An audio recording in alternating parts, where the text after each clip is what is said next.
ngashigi thodok wari asidi Nabi Mumbai gi manung chana leiba Raigad district ki manungda Kalamboli police station na konba mafam amada imung ama leirami makhoi mioi manga leibani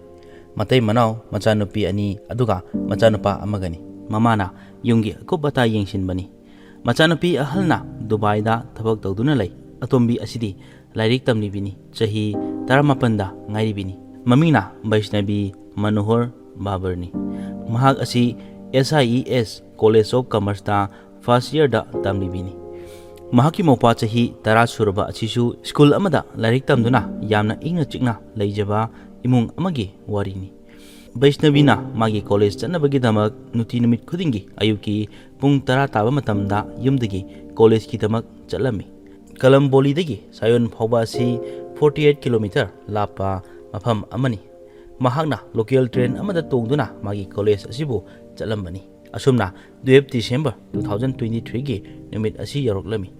Vaishnavina magi hanagi nutigi matam aduga manana magi college chanabagi damak ayuki matamda loichinduna college ki damak chatkirami Vaishnavina college tagi halakpa matam oiraba phawba yumda halaklam khide matam asida mahaki mamana nungsa thiba phorumki amuksu traffic jam thokpadagi haibadi gari chenbadagi Vaishnavina yumda halakpada thengba oigani haduna mamana khalami adubu karigumba mana thenglabadi mamada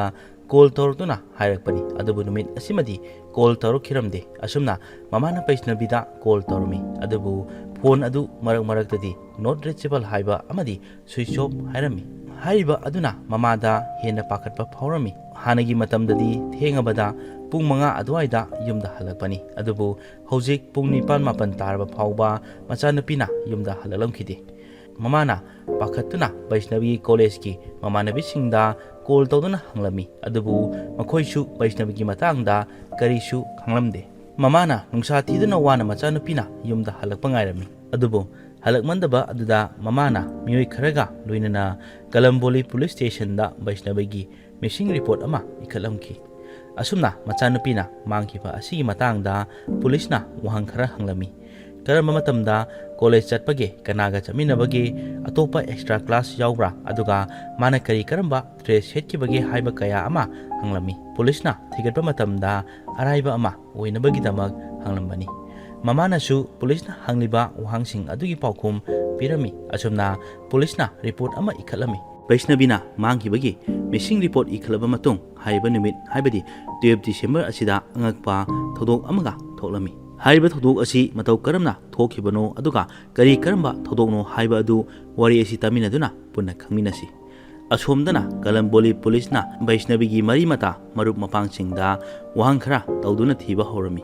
adubu police na karisu khangmangamlamde maram achina Vaishnavi gi imung manunggi mioi singna police na mokoina mathau phajana tawdabadagi Vaishnavi asibu thiba phangdabani haina police da warorami asumna hapta ama henjin khirami adubu Vaishnavi gi matangda hojiksu karisu khangba ngamdri hapta ama henjilakpa phawba police na thiba khangdaba aduda Vaishnavi gi imungi miyoising college ki mahiroising amadi newspaper da Vaishnavi asi mangkhibadagi police na karisu action lakhatna leire haiduna pendaba kaya ama phongdoknarami asumna police commissioner na paw tabadagi special team ama semdana Vaishnavi bu thinaba order thoktuna special team ama semlami matam asi hapta ahum phajin khirami December gi tang 12 da Vaishnavi mangkhibani asumna 6 January 2024 yoroglami 6 January asida special team ama semkhibani hariba crime asigi command crime branch ki deputy commissioner police da pirami hariba team asida anti human trafficking unit su yaromi asumna 6 January dagi hena akanba maongda thigatpa horami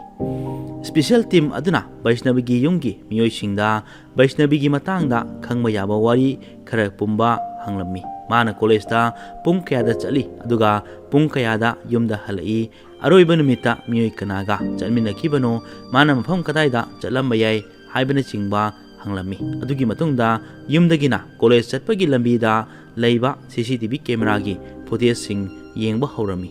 Vaishnavi gi mobile number gi magi call details last location na chingba lakthoklami वैष्णवीगी college मनाकी CCTV कैमरागी फुटेजसिंग येंबा हौरमी college अमगी CCTV camera अमदा वैष्णवी असी उरमी महागना कॉलेज तगी थोरक्तुना चलंबनी महागना चटखिबा लंबी अदुगी माइकई तानदुना लंबीसिंग अदुदा CCTV कैमरागी फुटेज चेक तौबदा वैष्णवीना GTP नगर रेलवे स्टेशन दा चलंबा अदुगा लोकल ट्रेन अमदा चंखिबा उरमी पुलिसना थिगतुना वैष्णवीना तोंख्रिबा लोकल ट्रेन अदु करम मफमदा चखिबनो हाइना थिगलमी हारिबा ट्रेन असी पुलिसना फजना चेक तौरमी ट्रेन असिना लेखिबा स्टेशन सिंगदा वैष्णवी कुमथरप्रा हाइना CCTV फुटेज चेक तौरमी खाखर रेलवे स्टेशन की CCTV कैमरादा वैष्णवीना कुमथरखिबा उरमी मतम अदुदा महाग मथंदनी अदुगा हाइबदी मागी अकोइबदा मनिंगदा मियोय कना अमतना मागी मनिंगदा तानरक्पा इनरक्पा लेखिदे अदुबु हाइबा स्टेशन असिदगी थोलकपदा नुपा अमगा उनरमी अदुबु CCTV कैमराना कैप्चर तौरमी अदुदी हाइबा नुपा असी कनानो हाइबा असिनी असुमना मखोई अनिना ओए केमगी जंगल ओइना लैबा मफम लोमदा चलमी लंबी अदुगी अकोइबदा लैबा CCTV कैमरागी फुटेज सिंग येंगलमी मखोई अनिना ओए केम जंगल लोमदा चंखिरमी हाइबा मफम असी मियोय अतैसु कोइबा अदुम लाकनरिबनी पुलिसना मखोई अनिना चंखिबा मफम अदु पुंग कया लेरगा थोलकदगे हाइना येंगलमी मफम असिदा मखोई अनिना चंखिबा असी फना कुइसिलकलमी पुंग अनि अहुम फाजिलकलमी अदुबु मखोई अनिना मपानदा थोरकलमकिदे मतम कुइना लेरबा मतुंग वैष्णवीगा पुन्ना चंगमिनखिबा नुपा असी थोरकपा उरमी अदुबु वैष्णवीदी यारोंखिदे पुलिसना अतई अतोपदा थंब CCTV कैमरागी फुटेज येंबा हौरमी अदुबु कैमरा अतईदसु थोरकपा उखिरमदे जंगलदा मखोई अनि चंखिबनी अदुगा नुपा मथंदा थोरकखिबनी अदुदी हौजिक वैष्णवी असी जंगल अदुगी मनुंगदा लेरंगदबनी अदुबु जंगल अदुदा मथंदा मतौ करमना लेरंगनी हारिबा CCTV फुटेज अदु उरुबदा हारिबा नुपा असिना वैष्णवीगी मफमदा करिगुंबा अमा तौरंगनी हाइना चिंगनबा फौरमी वैष्णवीगी फोन लोकेशन येंगलमी अदुबु फोन की लोकेशन शो तौरिबा असी टावर अमना फंगलिबा रेडियस अदुगी ख्वाइदगी नक्न लैबा टावर अदुगी सिग्नल ओइना फंगबनी अदुसु हारिबा टावर असिना कोलिबा असी यामना चावबा मफम अमा ओइरिबनी हारिबा मफम अदुगी टावरना कोलिबा मफम अदुगी सिग्नलगा कनेक्ट लेरमलबदी हारिबा टावर अदुना कोलिबा मफम अदुदा हेना पुलिसना थिगतकदौरिबनी अदुबु वैष्णवीगी मफमददी जंगल मनुंगदा ओइखिबना टावरगी लोकेशन चेक तौबदा फंखिरमदे असुमना CCTV कैमरादा उखिबा नुपा असी कनानो हाइना पुलिसना थिगतपा हौरमी हारिबा नुपा असी फंगलबदी वारी पुंबा खंगदौरिबनी घाघर स्टेशन की मनाक्ता वैष्णवीना नंबर अमदा वारी सानखिबा लेरमी हारिबा असी घाघर स्टेशन की मनाक्ता मसक खंगबा ngamdriba नुपा असिगनी वैष्णवीना नंबर असिगा वारी सानरिबा असी अहानबा सानखिबा नते मखोइना हाना ममांगदसु वारी कया अमा सानखिबा लेरमी मखोइना वारी सानखिबा असी मतम पुंग सांगना वारी सानरमी मखोइना इचम चमना मरुप अमा ओइना सानखिबा मालमदे अदुगा हारिबा मोबाइल अदु चेक तौरुबदा वैष्णवीगा पुन्ना लेरमी जंगल अदुदा चंखिबा अदु हारिबा नंबर अदुगी लोकेशन दा मखोइ अनिना पुन्ना लेमिनखिबगी लोकेशन शो तौरमी हारिबा नंबर असी सखंगदबा नुपा असिगी ओइरंगनी हाइना थाजनरी अदुगा अतोप नंबर अमना बैभवकी ममिंगदा लेरमी अदुगा एड्रेससु कलम्बोलीगी मनाक्तगिनी अदुगा हंगनिबा वहंगदी वैष्णवी अमदी बैभवका करी करंबा मरी लेनबगे हाइबा असिनी अदुगा अमना जंगलदा वैष्णवीगा चंगमिनखिबा अदु बैभवरा हाइबा असिनी पुलिसना थिगतपदा थाजबा याबा अमना 12 डिसेंबर असिदा वैष्णवीगी अमदी बैभव मखोई अनि असि अयुकी पुंग 13 दगिना पुंग 3 फावबा पुन्ना लेमिनरंगनी हाइना थाजनरी पुलिस की टीम अमना बैभव की युमदा अमदी टीम अमना वैष्णवी की युमदा थादुना मखोई आंगांग अनि असि हाना ममांगदा खंगनबरा अदुगा मखोइना खंगमा लेब्रा हाइना हंगनबा थागिबनी अदुबु बैभव की युम यौबदा अंगकपा वारी अमा खंगलमी मदुदी बैभव असि हौजिक तैबंगपालदा लेत्रे महागना जुईनगर रेलवे स्टेशन की मनाक्ता ट्रेन अमगी ममांगदा चोंगसिनदुना मसा मथंदा सिजखिबनी अदुगा अमुका हेना अंगकपा अमा ओहेलिबा असिना महागना ट्रेन ममांगदा चोंगसिनदुना मसा मथंदा सिजखिबा असि 12 डिसेंबर की पुंग 5 मुक्ताबा मतम अदुवाइदनी ꯍꯥꯏꯔꯤꯕ 12 ꯗꯤꯁꯦꯝꯕꯔ ꯑꯁꯤꯗ ꯃꯥꯏꯕꯞ ꯑꯃꯗꯤ ꯕꯩꯁꯅꯕꯤ ꯃꯈꯣꯏ ꯑꯅꯤ ꯖꯪꯒꯜ ꯑꯃꯗ ꯆꯪꯃꯤꯟꯅꯈꯤꯕ CCTV ꯀꯦꯃꯦꯔꯥꯗ ꯎꯈꯤꯕ ꯂꯩꯔꯕꯅꯤ ꯑꯗꯨꯗꯤ ꯃꯇꯧ ꯀꯔꯝꯅ ꯍꯥꯏꯔꯤꯕ 12 ꯗꯤꯁꯦꯝꯕꯔ ꯑꯁꯤꯗ ꯃꯁꯥ ꯃꯊꯟꯇ ꯁꯤꯖꯒꯅꯤ ꯍꯥꯏꯔꯤꯕ ꯊꯧꯗꯣꯛ ꯑꯁꯤ ꯃꯤꯑꯣꯏ ꯑꯃꯅ ꯎꯍꯧꯕꯗꯒꯤ GRP ꯒꯣꯚꯔꯟꯃꯦꯟꯠ ꯔꯦꯜꯋꯦ ꯄꯨꯂꯤꯁꯇ ꯄꯥꯎ ꯄꯤꯔꯝꯃꯤ ꯕꯁꯤ ꯔꯦꯜꯋꯦꯒꯤ ꯄꯨꯂꯤꯁ ꯂꯥꯛꯇꯨꯅ ꯍꯛꯆꯥꯡ ꯑꯗꯨ ꯂꯧꯈꯠꯂꯒ ꯄꯣꯁꯠꯃꯣꯔꯇꯦꯝ ꯇꯧꯅꯕ ꯊꯥꯈꯤꯕꯅꯤ ꯔꯦꯜꯋꯦ ꯇ꯭ꯔꯦꯛ ꯑꯗꯨꯗꯒꯤ ꯄꯣꯠꯆꯩ ꯈꯔꯁꯨ ꯐꯪꯂꯝꯃꯤ ꯃꯗꯨꯗ ꯃꯣꯕꯥꯏꯜ ꯐꯣꯟꯁꯨ ꯌꯥꯎꯔꯝꯃꯤ ꯐꯣꯟ ꯑꯁꯤ ꯑꯣꯐ ꯂꯩꯔꯝꯃꯤ ꯄꯨꯂꯤꯁꯅ ꯑꯣꯟ ꯇꯧꯗꯨꯅ ꯌꯦꯡꯉꯨꯕꯗ ꯐꯣꯟ ꯑꯗꯨꯒꯤ ꯁ꯭ꯀ꯭ꯔꯤꯟ ꯂꯣꯛꯇ ꯋꯥꯜꯄꯦꯄꯔ ꯑꯣꯏꯅ ꯊꯝꯕ ꯋꯥꯍꯩ ꯈꯔ ꯏꯕ ꯑꯃꯅ ꯁ꯭ꯀ꯭ꯔꯤꯟ ꯂꯣꯛ ꯑꯗꯨ ꯊꯝꯂꯝꯕꯅꯤ ꯁ꯭ꯀ꯭ꯔꯤꯟ ꯂꯣꯛ ꯑꯗꯨꯒꯤ ꯋꯥꯍꯩ ꯑꯗꯨ ꯀꯔꯤꯒꯨꯝꯕ ꯃꯍꯥꯛ ꯑꯁꯤꯅ ꯁꯤꯔꯕ ꯃꯇꯨꯡ ꯄꯨꯂꯤꯁꯅ ꯅꯠꯇ꯭ꯔꯒꯅ ꯃꯤꯑꯣꯏ ꯑꯃ ꯍꯦꯛꯇꯅ ꯐꯪꯕ ꯇꯥꯔꯕꯁꯨ ꯐꯣꯟ ꯑꯁꯤ ꯌꯨꯝꯒꯤ ꯃꯤꯑꯣꯏꯁꯤꯡꯗ ꯄꯤꯕꯤꯅꯕ ꯍꯥꯏꯔꯝꯃꯤ ꯍꯥꯏꯔꯤꯕ ꯑꯁꯤ ꯄꯨꯂꯤꯁꯅ ꯀꯨꯞꯅ ꯌꯦꯡꯁꯤꯜꯂꯝꯃꯤ ꯑꯗꯨꯒ ꯍꯛꯆꯥꯡ ꯑꯗꯨꯕꯨ ꯌꯨꯝꯒꯤ ꯃꯤꯑꯣꯏꯁꯤꯡꯗ ꯁꯤꯟꯅꯔꯝꯃꯤ ꯍꯪꯂꯤꯕ ꯋꯥꯍꯪꯗꯤ ꯍꯥꯏꯔꯤꯕ ꯊꯕꯛ ꯑꯁꯤ ꯃꯥꯏꯕꯞꯅ ꯀꯔꯤ ꯃꯔꯝꯒꯤꯗꯃꯛ ꯃꯁꯥ ꯃꯊꯟꯇ ꯁꯤꯖꯔꯤꯕꯅꯣ ꯍꯥꯏꯕ ꯑꯁꯤꯅꯤ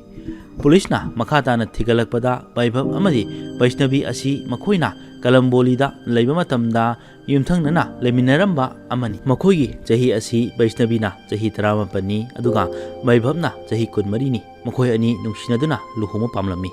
ꯃꯈꯣꯏ ꯑꯅꯤꯒꯤ ꯅꯨꯡꯁꯤꯅꯕ ꯑꯁꯤ ꯃꯈꯣꯏꯒꯤ ꯏꯃꯨꯡ ꯃꯅꯨꯡꯒꯤ ꯃꯤꯑꯣꯏꯁꯤꯡꯅ ꯈꯪꯂꯝꯃꯤ ꯃꯇꯝ ꯑꯗꯨꯗ ꯃꯈꯣꯏꯒꯤ ꯅꯨꯡꯁꯤꯅꯕ ꯑꯁꯤ ꯌꯥꯔꯝꯈꯤꯗꯦ ꯃꯔꯝꯗꯤ ꯃꯈꯣꯏꯒꯤ ꯀꯥꯁ ꯑꯁꯤ ꯇꯣꯉꯥꯟ ꯇꯣꯉꯥꯟꯕ ꯑꯃ ꯑꯣꯏꯔꯝꯃꯤ ꯃꯃꯥ ꯃꯄꯥꯅ ꯃꯈꯣꯏꯒꯤ ꯑꯉꯥꯡꯁꯤꯡ ꯑꯗꯨꯕꯨ ꯊꯦꯝꯖꯤꯟꯕꯤꯔꯝꯃꯤ ꯑꯗꯨꯒ ꯃꯥꯏꯕꯞ ꯑꯁꯤ ꯀ꯭ꯂꯥꯁ 12ꯇꯒꯤ ꯃꯈꯥ ꯇꯝꯊꯈꯤꯗ꯭ꯔꯦ ꯑꯗꯨꯒꯤ ꯃꯇꯨꯡ ꯊꯕꯛ ꯃꯆꯥ ꯃꯁꯨ ꯈꯔ ꯁꯨꯕ ꯍꯧꯔꯝꯃꯤ ꯃꯈꯣꯏꯒꯤ ꯏꯃꯨꯡꯗ ꯃꯃꯥ ꯃꯄꯥ ꯑꯃꯗꯤ ꯃꯌꯥꯝꯕ ꯑꯃ ꯂꯩꯔꯤꯕꯅꯤ ꯃꯃꯥ ꯃꯄꯥꯅ ꯍꯌꯦꯡ ꯂꯨꯍꯣꯡꯂꯕ ꯃꯇꯨꯡꯗꯁꯨ ꯅꯈꯣꯏ ꯑꯅꯤꯒꯤ ꯃꯐꯝꯗ ꯈꯦꯠꯅꯕ ꯑꯃ ꯂꯩꯒꯅꯤ ꯃꯗꯨꯅ ꯃꯔꯝ ꯑꯣꯏꯔꯒ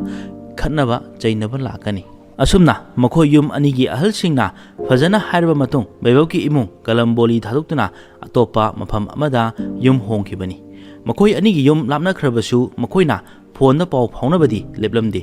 ꯍꯥꯏꯕ ꯑꯁꯤ ꯄꯨꯂꯤꯁꯅ ꯀꯣꯜ ꯗꯤꯇꯦꯜꯁ ꯌꯦꯡꯕꯗ ꯈꯪꯂꯝꯈꯤ ꯑꯁꯨꯝꯅ ꯃꯥꯏꯕꯞꯀꯤ ꯐꯣꯟꯗꯁꯨ ꯁ꯭ꯄꯦꯁꯤꯌꯦꯜ ꯇꯤꯝꯅ ꯄꯨꯂꯤꯁꯇꯒꯤ ꯂꯧꯗꯨꯅ ꯃꯈꯥ ꯇꯥꯅ ꯊꯤꯖꯤꯟꯕ ꯍꯧꯔꯝꯃꯤ ꯑꯗꯨꯕꯨ ꯍꯥꯏꯔꯤꯕ ꯐꯣꯟ ꯑꯁꯤ ꯂꯣꯛ ꯂꯩꯔꯤꯕꯅꯤ ꯃꯈꯣꯏꯒꯤ ꯑꯦꯛꯁꯄꯥꯔꯠ ꯑꯃꯅ ꯐꯣꯟ ꯑꯗꯨꯕꯨ ꯑꯟꯂꯣꯛ ꯇꯧꯗꯨꯅ ꯌꯦꯡꯉꯨꯕꯗ ꯀꯔꯤꯒꯨꯝꯕ ꯑꯃ ꯈꯪꯂꯝꯈꯤ ꯍꯥꯏꯔꯤꯕ ꯑꯁꯤ ꯃꯥꯒꯤ ꯐꯣꯟ ꯑꯗꯨꯒꯤ ꯅꯣꯠꯄꯦꯗꯇ 12 ꯗꯤꯁꯦꯝꯕꯔꯗ ꯑꯞꯗꯦꯠ ꯇꯧꯈꯤꯕ ꯅꯣꯠ ꯑꯃ ꯌꯥꯎꯔꯝꯃꯤ ꯃꯗꯨꯗ ꯃꯥꯏꯕꯞꯅ ꯕꯩꯁꯅꯕꯤ ꯑꯁꯤꯕꯨ ꯍꯥꯠꯈ꯭ꯔꯦ ꯍꯥꯏꯔꯝꯃꯤ ꯃꯍꯥꯛꯀꯤ ꯍꯛꯆꯥꯡ ꯑꯁꯤ ꯈꯔ ꯍꯤꯜꯁ OA ꯀꯦꯝꯞꯁꯀꯤ ꯖꯪꯒꯜꯗ ꯂꯩ ꯍꯥꯏꯅ ꯏꯔꯝꯃꯤ ꯑꯗꯨꯒ ꯀꯣꯗ ꯑꯃꯁꯨ ꯏꯔꯝꯃꯤ ꯍꯥꯏꯔꯤꯕ ꯀꯣꯗ ꯑꯗꯨꯗꯤ L1501ꯅꯤ ꯃꯥꯏꯕꯞꯀꯤ ꯐꯣꯟꯗꯒꯤ ꯅꯣꯠ ꯀꯌꯥ ꯑꯃꯁꯨ ꯐꯪꯈꯤꯔꯝꯃꯤ ꯍꯧꯖꯤꯛꯇꯤ ꯃꯥꯏꯕꯞꯅ ꯕꯩꯁꯅꯕꯤ ꯑꯁꯤꯕꯨ ꯍꯥꯠꯈ꯭ꯔꯦ ꯍꯥꯏꯕ ꯈꯪꯂꯝꯃꯤ ꯕꯩꯁꯅꯕꯤꯒꯤ ꯍꯛꯆꯥꯡ ꯑꯁꯤꯕꯨ ꯂꯧꯈꯠꯀꯗꯕꯅꯤ ꯑꯗꯨꯕꯨ ꯃꯥꯏꯕꯞꯅ ꯍꯥꯏꯔꯤꯕ ꯀꯣꯗ ꯑꯁꯤꯅ ꯀꯔꯤ ꯍꯥꯏꯅꯤꯡꯂꯤꯕꯅꯣ ꯍꯥꯏꯕ ꯑꯗꯨꯗꯤ ꯈꯪꯕ ꯉꯝꯂꯝꯗꯦ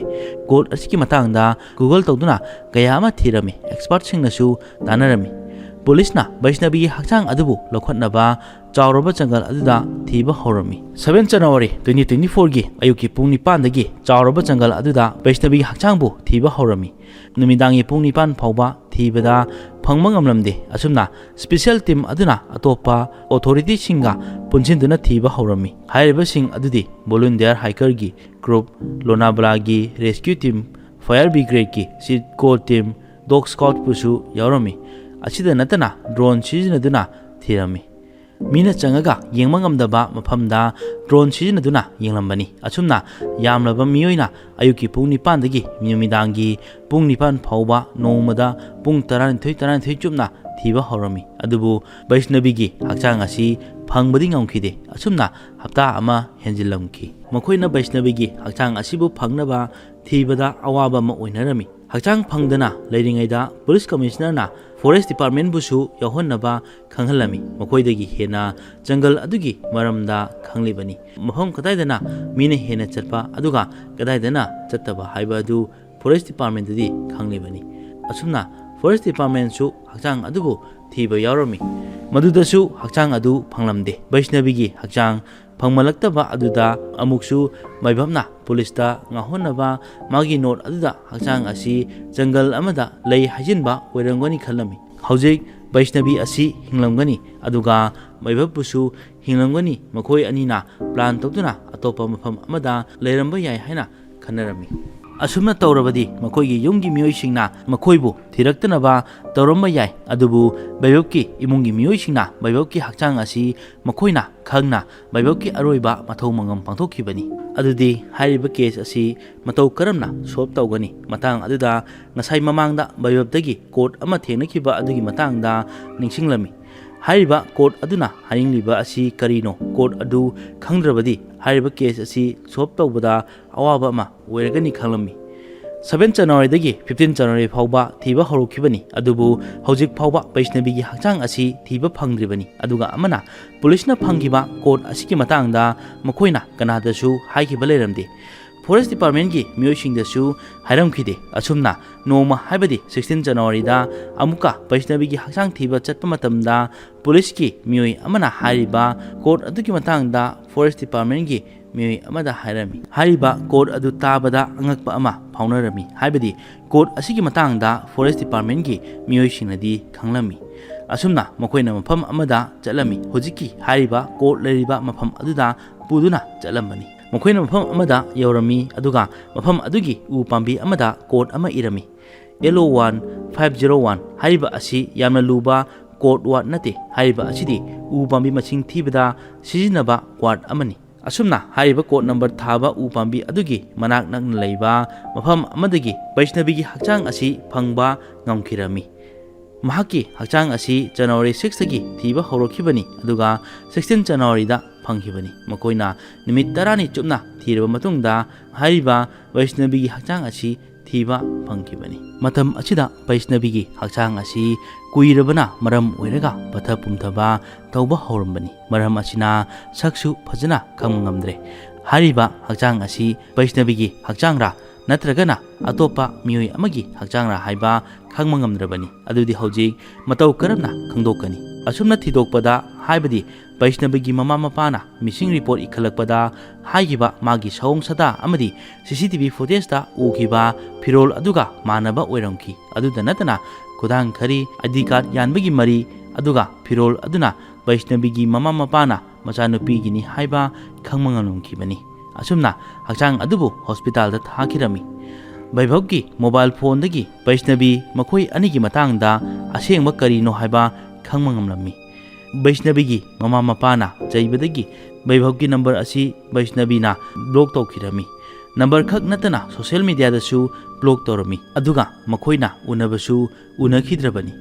Vaibhavna Vaishnavi ga wari sanakidaba amadi unaba phangkidaba asida asauba ama oirongki police na khanglakpada makoi anina wari sanaramba asi jahi mangagi mamangdagini matam adudadi Vaishnavi asi jahi 13 habadi angang uringai matamdagi makoi ani khangnarikibani asumna Vaibhavna Vaishnavi ga unanaba honarangki Vaishnavi gi college dasu unanaba chalami adubu Vaishnavi na ignore tawrami Vaibhavna Vaishnavi bu question senarami matam aduda makoigi college ta Vaishnavi na atopa nupa amaga harauna nomina duna wari saduna leiba adu urami matam aduda Vaibhavta asauba kaya ama oirami mangonda minamduna atopa nupa amaga nungsinakre haina khalami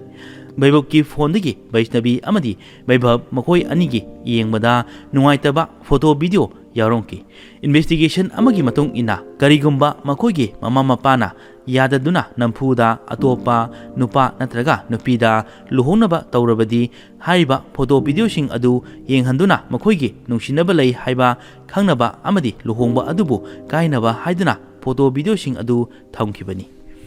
dead note aduda irambagi matung ina Vaibhavna dead note irambagi matung inna Vaibhavna Vaishnavi bu hanaba amadi masa mathanda sijanaba tha ahungi mamangda khalakibani aduga thodok tholiba 12 December asida Vaibhavna Vaishnavi bu unanaba phone tawduna kaukibani asengmada Vaishnavi ga luhongduna leiba yadabana maram oiraga mahaki wakhal ama sagatuna Vaishnavi amadi makoi ani luhongduna punna leiminare haina wakhal oina sagalamki